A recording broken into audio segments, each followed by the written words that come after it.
In the winter of 1939, the Soviet Union launched an invasion of Finland with absolute confidence. From Moscow, the outcome looked inevitable. 1 million Red Army soldiers crossed the border, supported by thousands of tanks, artillery pieces, and aircraft. Finland, by comparison, appeared hopelessly outmatched, with barely 300,000 troops, almost no armor, and limited air support. Soviet planners believed the campaign would be over in weeks, a short march followed by surrender. But war is not fought on maps. It is fought on the ground. Finland was not open land. It was a country of forests, frozen rivers, and narrow paths buried beneath meters of snow. In December, daylight lasted only a few hours. Temperatures dropped far below zero, cold enough to freeze exposed skin in minutes and seize weapons if they were not constantly maintained. Soviet soldiers arrived in dark uniforms meant for open terrain, standing out sharply against the white landscape. Finnish troops, dressed head to toe in white camouflage, blended seamlessly into the environment they had known their entire lives. As the Red Army advanced deeper into the forests, its numerical advantage began to lose meaning. Tanks could not maneuver between trees. Long columns were forced onto narrow roads where they stretched for kilometers, vulnerable and slow. Command and control broke down as inexperienced officers struggled to adapt, many of the Soviet Union's best leaders having been executed during Stalin's purges only years earlier. It was in this environment that small, disciplined Finnish units began to fight differently. They did not meet the enemy head-on. They isolated columns, cut supply lines, and used silence, patience, and terrain as weapons.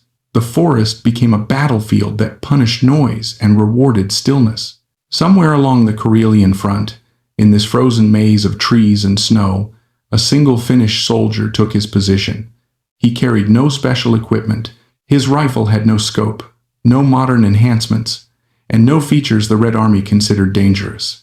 To Soviet commanders, such a weapon was outdated, nearly irrelevant in modern warfare. They had no idea that this assumption was about to cost them hundreds of lives. Simo Heiha did not look like the kind of man armies fear. He was short, quiet, and unknown outside his village. Before the war, he was a farmer and a hunter, living a life defined by seasons rather than politics. He had never studied military theory, never trained as an elite soldier, and never imagined himself as a legend. What he did have was something far older than doctrine or technology, an intimate understanding of the forest. From childhood, Simo hunted small game in the dense Finnish woods, not large animals that allowed room for error, but shy birds that vanished at the slightest sound or movement. To hunt them successfully, he learned to sit motionless for hours, to control his breathing, and to judge distance without instruments. He learned how snow absorbed sound, how shadows shifted during the day, and how prey reacted when it sensed danger but could not see it. These skills were not taught in any military school, yet they were precisely what the frozen battlefield demanded. When Simo was issued a rifle, he did not choose a new one. He brought his own, a familiar bolt-action weapon he had used for years. Other soldiers fitted scopes to their rifles, believing modern optics were essential. Simo refused. To him, a scope was a liability. Glass reflected light. In bright snow, even a brief glint could be seen hundreds of meters away. In extreme cold, lenses fogged from internal condensation, turning precision into blindness. And most dangerously, a scope forced the shooter to raise his head higher, exposing movement where none should exist. Iron sights kept him low. They kept him invisible. While Soviet doctrine emphasized mass, firepower, and forward momentum, Simo's war was built on stillness. He selected positions before dawn, studying the terrain until every tree, dip, and rise became familiar. He prepared the snow around him carefully, compressing it until it was hard, sometimes freezing it solid so the blast of his rifle would not throw up a cloud of powder. He wrapped himself and his weapon in white, reducing his outline until it dissolved into the landscape. Once in position, he did not move. Hours passed. Cold seeped into bone and muscle. Snow pressed against his face. The forest remained silent. Soviet soldiers advanced cautiously, unaware they were already being watched. Simo waited for moments of exposure. An officer stopping to read a map, a machine gun crew setting up, a soldier pausing carelessly in the open. When he fired, it was a single controlled shot, then nothing. No follow-up fire, no movement, just silence. The Red Army heard rifles cracking in the distance, but they could not locate the source. There was no visible muzzle blast, no shifting snow, no breath hanging in the air. They fired back at shadows and empty trees, wasting ammunition and revealing their own positions. Each attempt to hunt the sniper ended the same way. Another man fell, and the forest swallowed the sound. Day after day, the pattern repeated. Soviet patrols advanced into white silence and returned smaller, shaken, or not at all. Reports reached command describing an enemy they could not see and could not predict. It made no sense. No sniper could operate this long, this accurately, without being detected. But Simo was not fighting like a soldier. He was hunting the way he always had, patiently, methodically, and without emotion. The Red Army still believed they were facing a man with a rifle. They did not yet understand that they were facing someone who had turned the land itself into a weapon. As the days turned into weeks, the Soviet command began to realize that this was no ordinary threat. Losses continued to rise in a sector where no major battles were being fought, no artillery duels recorded, and no breakthroughs attempted. Men were simply disappearing. Officers were found dead beside maps. Machine gun crews were eliminated before firing a single round. Entire patrols reported being pinned down by a sniper they could neither see nor silence. The response was escalation. Soviet counter-snipers were deployed, many of them trained in modern marksmanship schools and equipped with the best optical sights available. Their orders were clear: locate the Finnish sniper, follow the glint, track the muzzle flash, and eliminate him. They took positions in trees, on ridgelines, and along likely firing lanes. They scanned endlessly through scopes, waiting for the smallest sign of movement. They never found it. Instead, the counter-snipers became targets themselves. One by one, they were killed by shots that came from directions they had already cleared. Sometimes two would fall within minutes, struck from different angles, creating the impression that multiple shooters were operating in coordination. In reality, it was the same man, moving after each engagement, using terrain knowledge to reposition without leaving tracks that could be followed. The forest worked in his favor.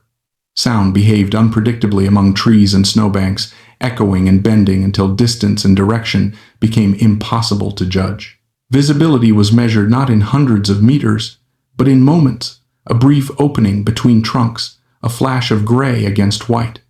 Simo understood this instinctively. He knew where soldiers would stop, where they would bunch up, and where they would feel falsely secure. Psychological strain began to spread through the Red Army units assigned to the area.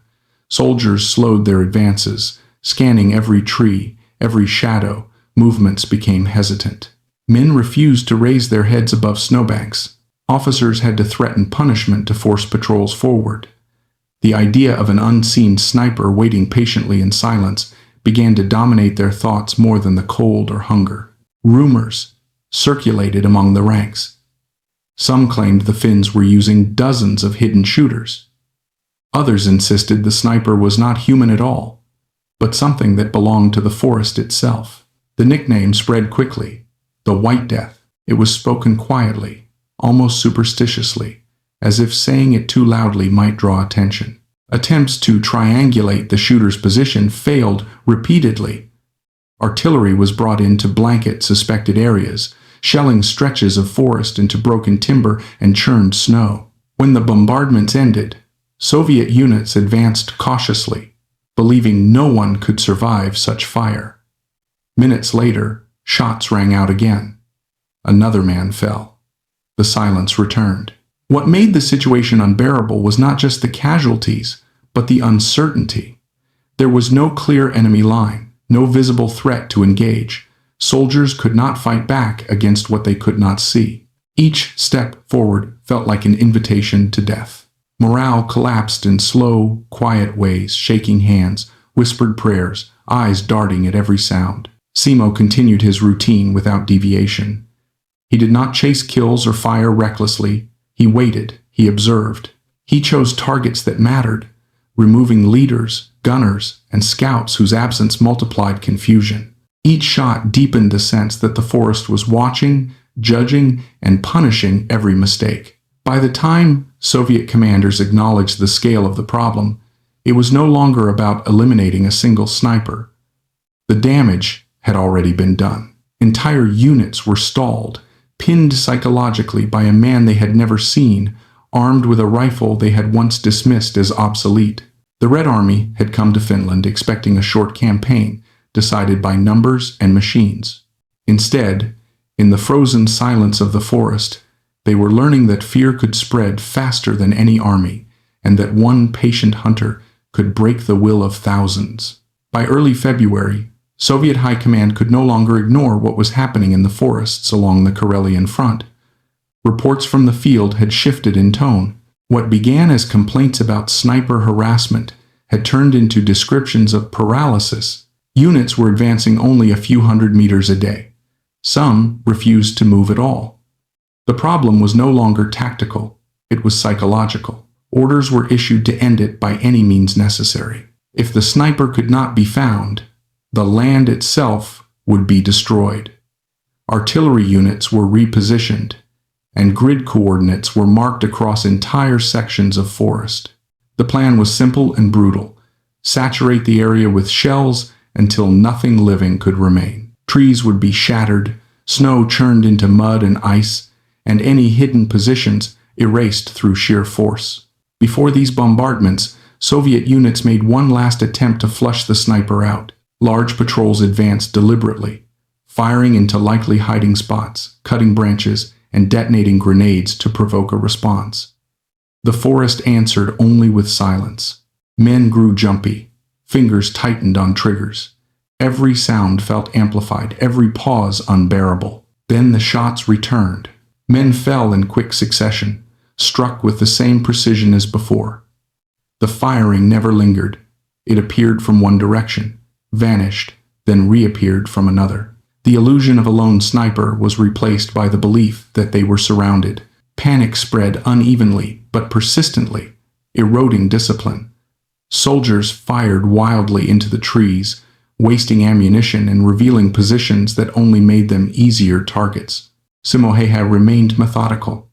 He did not increase his pace. He did not grow careless. Each engagement ended with relocation, each position carefully abandoned before the enemy could respond.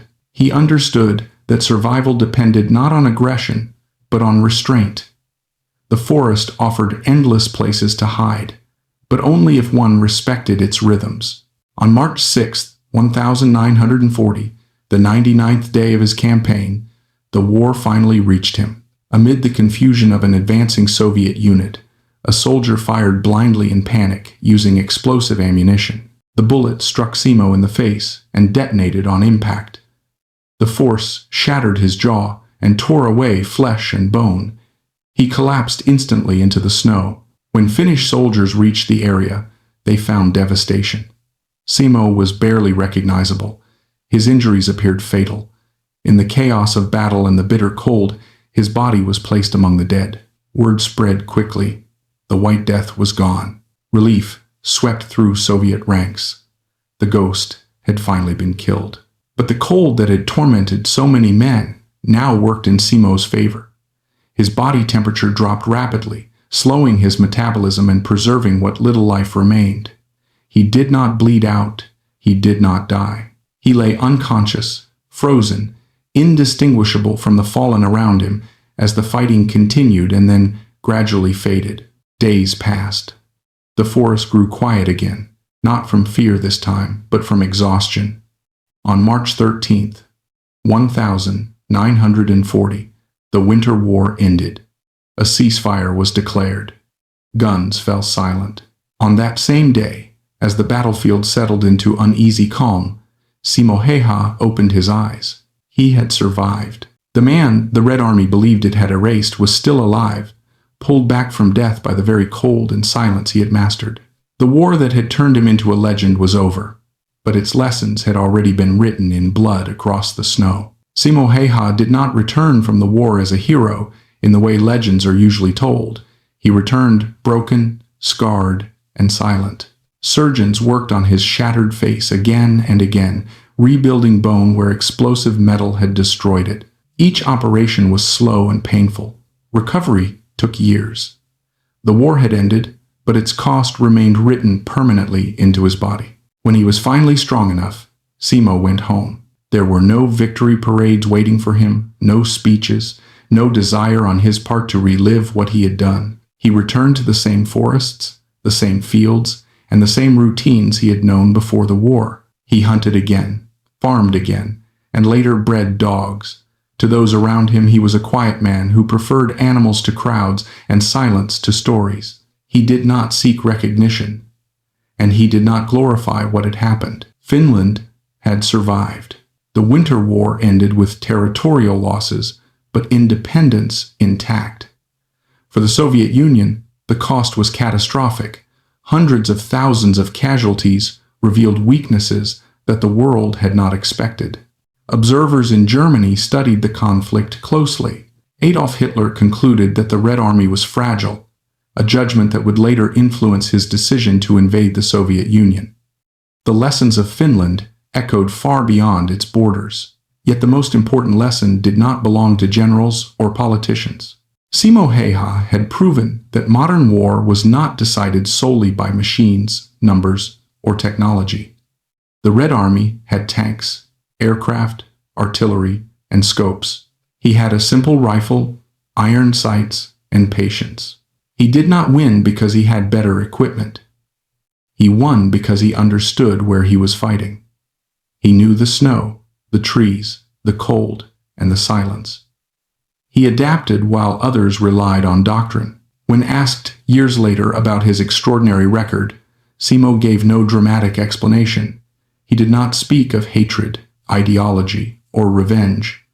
He said only that he practiced, that he did what he had always done, that he used what he knew.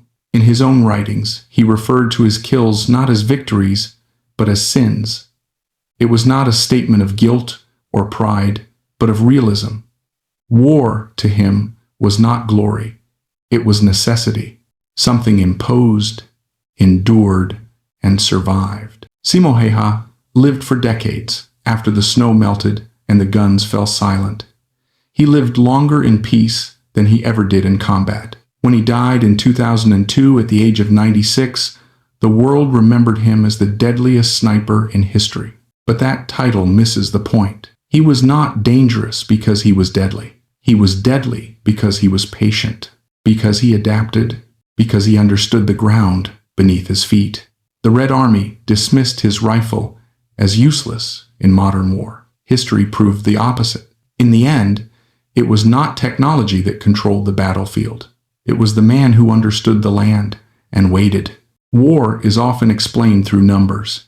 Divisions deployed, tanks destroyed, kilometers gained or lost. But the story of Simoheha exposes how misleading those measurements can be. In the frozen forests of Finland, numbers meant nothing once men stepped off the roads and into the trees. There, the war was no longer an equation of strength versus strength. It became a contest between understanding and ignorance, between adaptation and assumption. The Red Army entered Finland believing that modern war had already been solved. Technology would decide everything. Firepower would overwhelm resistance. Scale would crush skill. This belief was not irrational. It was supported by doctrine, industrial capacity, and recent experience. But it rested on a dangerous assumption that the battlefield would obey the theory. Finland proved that terrain does not care about theory. Snow does not respect doctrine. Coal does not negotiate with technology. And forests do not reward mass, they reward patience. Simoheha did not defeat the Red Army by outgunning it. He defeated it by refusing to play its game. Where Soviet soldiers depended on equipment, he depended on familiarity. Where they trusted optics, he trusted his senses. Where they moved quickly to impose control, he waited until control was already his. His success was not the result of secret weapons or superhuman ability, but of something far more uncomfortable to admit: deep preparation applied quietly over time. One of the clearest lessons from He's story is that expertise built slowly will always outperform shortcuts built quickly. His skill did not appear during the war. It was accumulated over decades of hunting, observing, failing, correcting, and learning. He did not practice to become a sniper. He practiced to survive in the forest. When war arrived, those skills transferred naturally. This is a lesson modern systems often forget. Training designed only for specific outcomes collapses when conditions change. Training built around fundamentals adapts. Technology, often presented as the ultimate advantage, reveals its limitations under extreme conditions. Scopes that worked perfectly in manuals failed in sub-zero temperatures. Weapons designed for open terrain lost relevance in dense forest.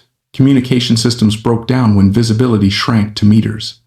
He's rejection of a scope was not an act of stubbornness or nostalgia, it was a calculated understanding of environment. He did not reject modernity. He rejected incompatibility. This distinction matters. The lesson is not that old tools are better than new ones. It is that tools must serve context, not ideology. Militaries, organizations, and individuals repeatedly make the same mistake. They optimize for ideal conditions and ignore edge cases. But history is written in edge cases. Crises do not occur when systems are comfortable. They occur when systems are stressed beyond design assumptions. Another lesson lies in He's relationship with visibility. In modern thinking, success is often equated with presence, being seen, being loud, being recognized. He inverted this logic. His power came from being unseen. He did not assert dominance through visibility. He erased it. This created not just physical damage, but psychological collapse. Soldiers fear what they cannot identify more than what they can confront. The unseen enemy occupies the mind continuously. It never allows closure. This principle extends beyond warfare. In competitive environments, whether business, politics, or personal conflict, those who act quietly, prepare deeply, and move selectively often outperform those who rely on constant display. Visibility attracts attention. Attention attracts resistance. He avoided both. He allowed the enemy to reveal themselves through movement, noise, and impatience. He responded only when the cost-benefit ratio was absolute. Patience, in this context, is not passive waiting. It is active restraint. He waited not because he hesitated, but because he understood timing. Each shot was chosen, not reactive. This level of discipline is rare, especially under pressure. Most people act to relieve anxiety, not to achieve optimal outcomes. They move because stillness is uncomfortable. He embraced discomfort as a weapon. The psychological dimension of the Winter War reveals another crucial lesson. Morale is not sustained by orders alone. Soviet soldiers did not lose morale because they were weak or cowardly. They lost morale because the environment stripped them of agency. They could not see the enemy. They could not predict danger. They could not respond effectively. Fear became constant, unresolvable, and cumulative. No amount of propaganda can survive sustained helplessness. He's impact was disproportionate because he targeted not just bodies, but confidence. Removing officers, scouts, and machine gunners multiplied confusion. Every shot had secondary effects. This teaches a broader lesson about leverage. Maximum impact rarely comes from attacking the largest target. It comes from attacking the most consequential one. In any system, certain nodes carry more influence than others. Understanding that structure matters more than raw force. Another uncomfortable lesson lies in He's humility. Despite his record, he never framed himself as a hero. He did not romanticize his actions. He called his kills sins, not trophies. This perspective reveals a psychological resilience often missing in those who seek glory. Glory ties identity to violence. When violence ends, identity collapses. Heha avoided this trap. He returned to being a man, not a symbol. This separation between action and ego allowed him to survive the aftermath of war. Many soldiers struggle not because they fought, but because they cannot leave behind the identity forged in combat. Heha never fully entered that identity. He did what was necessary, then let it end. This is a powerful lesson about boundaries. Knowing when to act is important. Knowing when to stop is equally vital. The story also challenges the idea that innovation always comes from complexity. Heihe's most effective techniques, packing snow, freezing, firing positions, holding snow in his mouth, were brutally simple. They emerged not from laboratories, but from observation. He noticed patterns and solved problems with available materials. Innovation, in this sense, is not invention, it is adaptation. Complex systems often fail because they require ideal conditions to function. Simple systems endure because they tolerate error. Heihe's methods did not rely on precision manufacturing or fragile components. They relied on physics, biology, and environment, things that do not change under stress. This principle applies far beyond warfare. The most resilient solutions are often the least elegant on paper. Another lesson emerges from the Red Army's failure to adapt quickly. Despite mounting evidence, doctrine lagged behind reality. Leadership clung to established beliefs, even as losses mounted. This is not unique to the Soviet Union. Organizations rarely abandon doctrine willingly. They wait until failure forces change. By then, damage is already done. Heihe succeeded not because the Red Army was incompetent, but because it was rigid. Rigidity is deadly in dynamic environments. Flexibility is not optional, it is survival. Those who adapt early suffer less than those who adapt late. This is true in war, markets, and personal life. The cost of adaptation increases over time. Perhaps the most enduring lesson from Heihe's story is this: mastery of environment outweighs mastery of tools. He did not dominate because he was stronger or faster. He dominated because he belonged. The forest was not hostile to him. It was familiar. Belonging creates advantage. Outsiders must learn rules under pressure. Insiders act instinctively. This raises a deeper point about preparation. True preparation is not reactive, it is immersive. Heihe did not study Finland during the war. He lived it long before. When crisis arrived, he did not scramble to learn. He executed what he already knew. This is why preparation must occur before it seems necessary.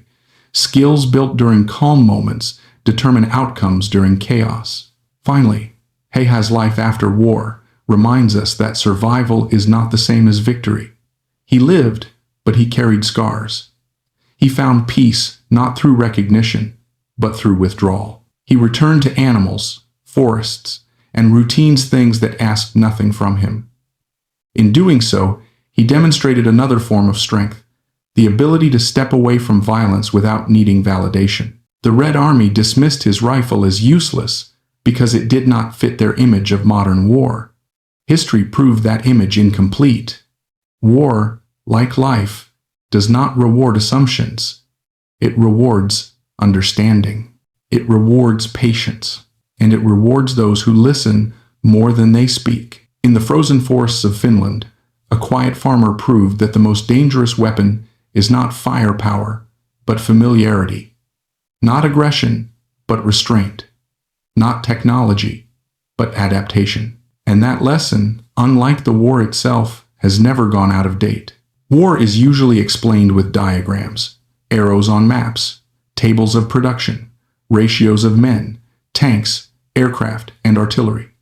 These abstractions make conflict appear manageable, even logical. They create the comforting illusion that war is something that can be solved by scale and planning. But the story of Simo Häyhä dismantles that illusion completely. In the frozen forests of Finland, war stopped behaving like a system and became something older, more primitive, and far less forgiving. The Red Army entered Finland in 1939 with absolute confidence. It had numbers beyond comparison, machines built by an industrial state, and a doctrine designed for modern warfare. From Moscow, the invasion looked like a formality. Finland was smaller, poorer, and militarily inferior by every measurable standard. The outcome appeared predetermined. What Soviet planners failed to understand was that numbers only matter if they can be applied. In Finland, the environment refused to cooperate. Snow erased roads. Forests swallowed formations. Cold punished every mistake. Visibility collapsed. Communication broke down. In those conditions, doctrine became a liability rather than an advantage. The Red Army had trained for movement, momentum, and concentration of force.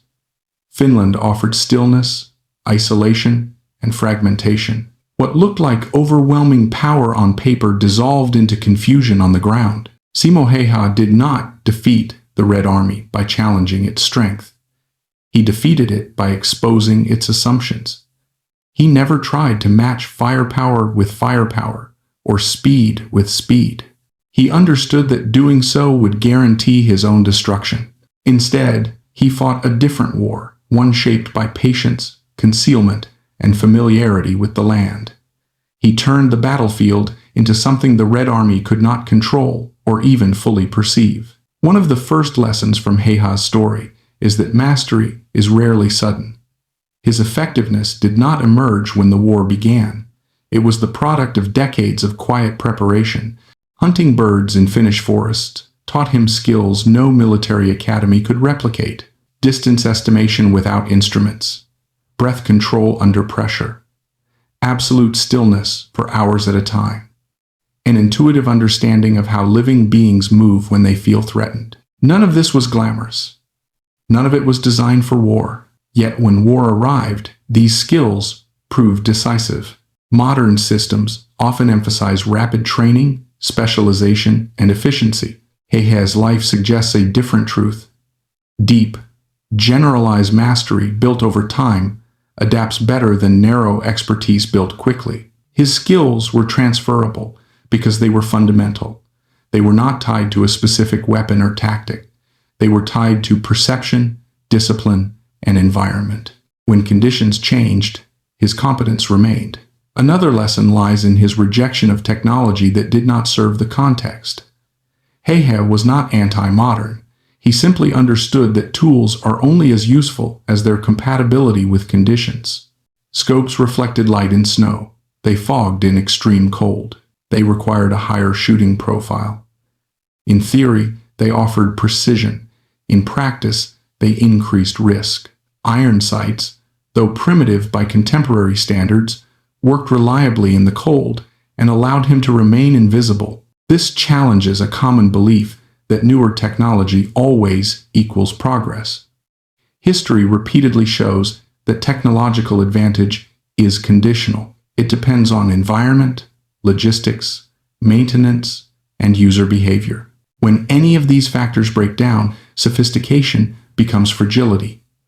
Häyhä's success was not about rejecting progress. It was about selecting reliability over novelty. Reliability, in extreme conditions, is more valuable than capability. A weapon that works every time is deadlier than one that works perfectly only under ideal circumstances. This principle extends far beyond warfare. In business, engineering, medicine, and personal life, systems that tolerate error survive longer than systems optimized for perfection. Häyhä's methods were crude but robust. They functioned in cold, silence, and isolation. They did not require resupply, calibration, or coordination. Visibility plays another critical role in this story. Modern conflict often emphasizes dominance through presence, control of territory, visible force, constant activity. Häyhä inverted this logic. His power came from absence. He was effective precisely because he could not be seen, tracked, or predicted. This created a psychological effect far greater than his physical impact. Fear does not require large numbers to spread. It requires uncertainty. Soviet soldiers were not terrified because they were losing battles. They were terrified because they could not locate the threat. They could not retaliate.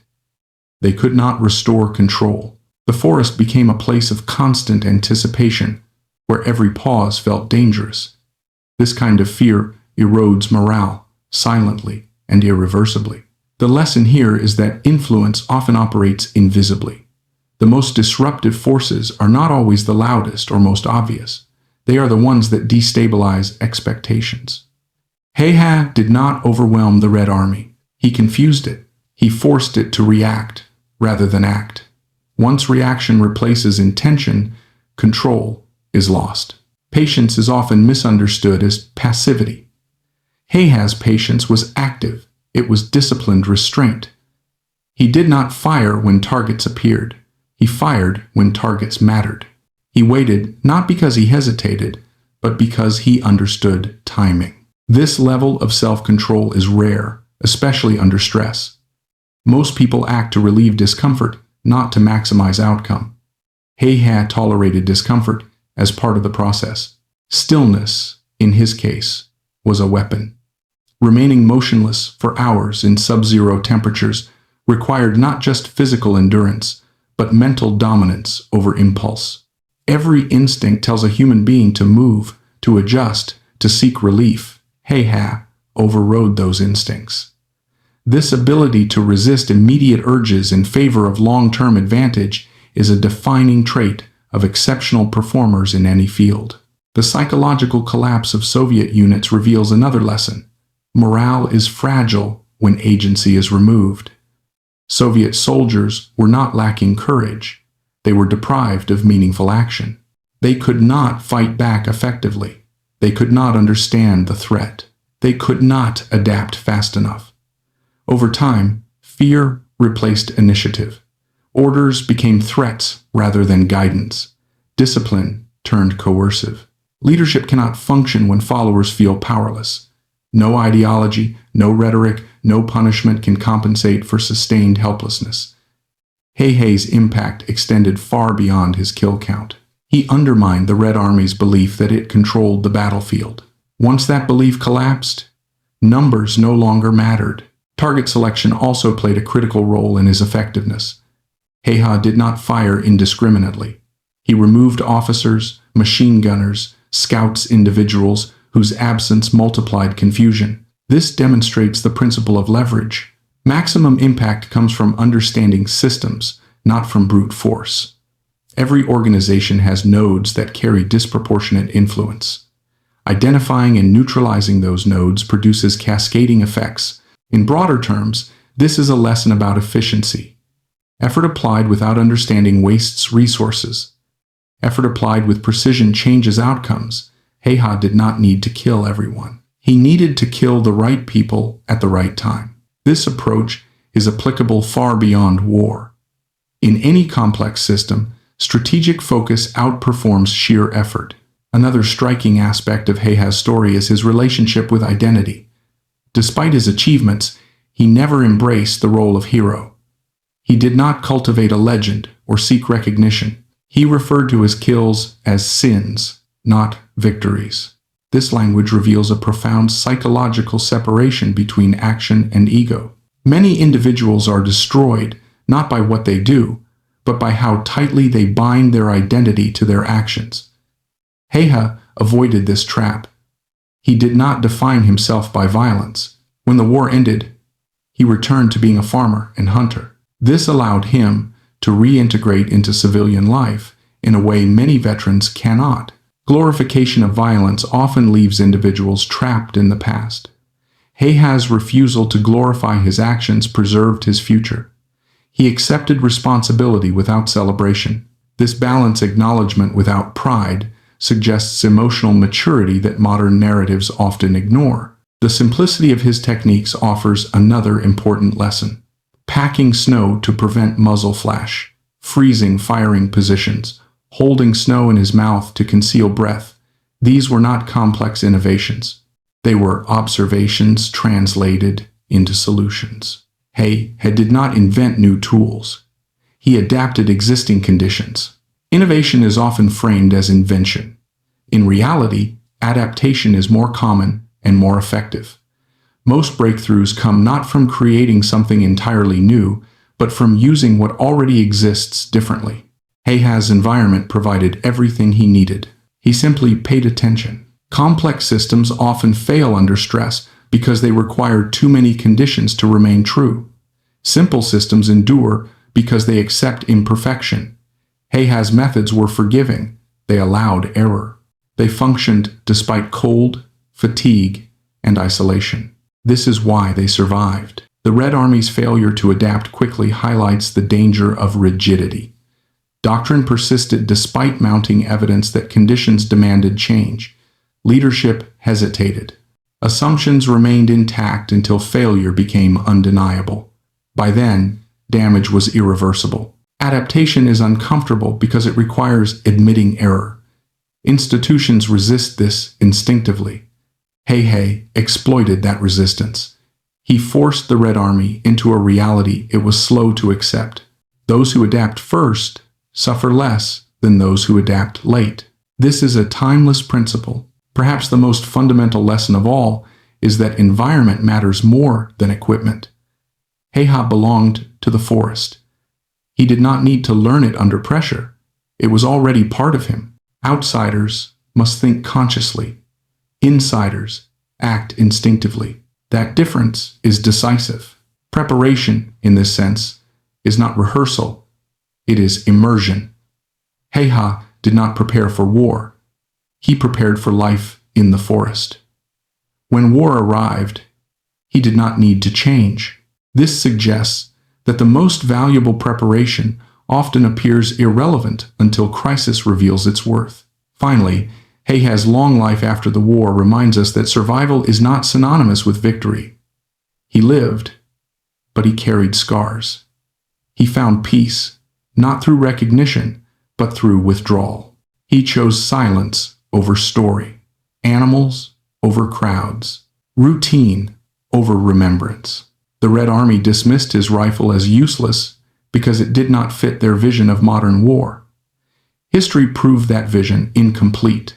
War, like life, does not reward assumptions. It rewards understanding. It rewards patience. It rewards those who listen to their environment rather than impose ideology upon it. In the frozen forests of Finland, a quiet man with an old rifle demonstrated a truth that remains uncomfortable and enduring. Power belongs not to those who possess the most, but to those who understand the most. And understanding, once earned, does not disappear when the snow melts. War is often explained through scale. Bigger armies, better weapons, more machines. On paper, these factors appear decisive, and for much of modern history, they have been treated as the ultimate measures of power. Yet the story of Simo Heihe exposes how fragile those assumptions become when war leaves the abstract world of planning and enters the physical reality of terrain, climate, and human psychology. In the frozen forests of Finland, the logic of numbers collapsed, replaced by something far older and more unforgiving. The Red Army invaded Finland believing modern warfare had already been solved. Doctrine emphasized momentum, mass, and overwhelming force. Tanks would advance, infantry would follow, and resistance would be crushed through sheer scale. But Finland was not a place that rewarded movement or visibility. Snow erased roads, forests, fractured formations, and cold punished even minor mistakes. In that environment, the Red Army's advantages could not be fully applied. Power that cannot be used is not power at all. Simo Heihe did not defeat the Red Army by matching its strength. He defeated it by refusing to engage on its terms. He understood that survival depended on rejecting the enemy's expectations. While Soviet soldiers relied on technology and coordination, Heihe relied on patience and familiarity. He did not attempt to dominate the battlefield. He disappeared into it. This reveals a fundamental lesson. Control does not always come from presence. Sometimes it comes from absence. One of the most important lessons from Hayes' story is that mastery is built long before it is needed. His skills were not created by the war. They were accumulated over decades of hunting in the same forests where he later fought. Distance estimation, breath control, absolute stillness, and terrain reading were not military techniques to him. They were habits of life.